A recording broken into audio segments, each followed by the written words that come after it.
Killing a monster gives experience and skill experience. The experience levels you. Leveling gives you bonus points to invest. The skill experience gives you skill points.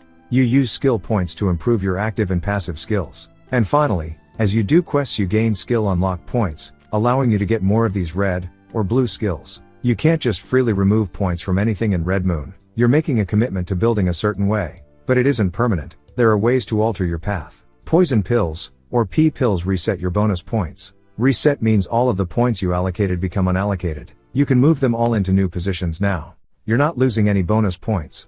Amnesia greens reset your skill points. Poison pill skills, or yellow ppills, reset your skill unlocks. Maybe you were all blue skills. You can switch to all red. Or half blue half red.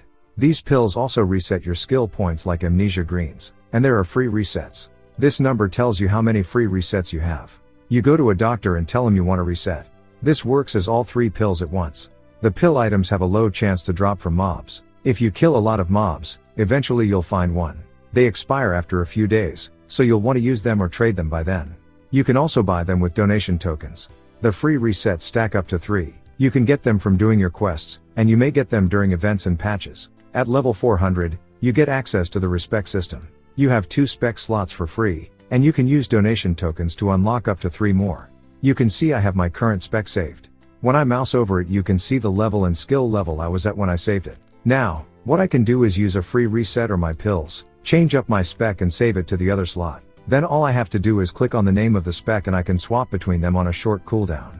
There's no gold or item cost to switch between specs. As you level up, your spec will fall out of date. For example, I make 2 specs, and then gain 5 levels. Both specs will have access to the new bonus points, but when I switch between specs the first thing I'll need to do is allocate my extra bonus points and skill points. Updating your spec with the new skill points and bonus points you want is easy. Simply allocate them, and then press this first button.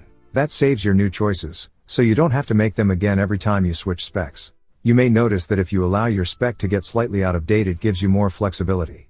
Every time you change to the spec you can choose where your last few points go. That's true, but you can't let your specs fall too far behind or they'll become unusable. When we mouse over the first button, it tells us what level and skill level we need to update by. If we pass either of those 2 numbers, our spec fell too far behind, and we can't use it anymore. Now we have to delete it. Deleting a spec is this second button. So, you will save your specs, and every few levels you can switch between them and update them. This way you'll always have access to a blue spec and a red spec, or a PvP spec and a PvE spec, or a solo spec and a group spec. Whatever you want. Now, deleting specs costs a nullifying pill. But there is a way to delete a spec for free. Outlevel it. If you simply outlevel a spec and don't update it where it becomes unusable, the delete will be free.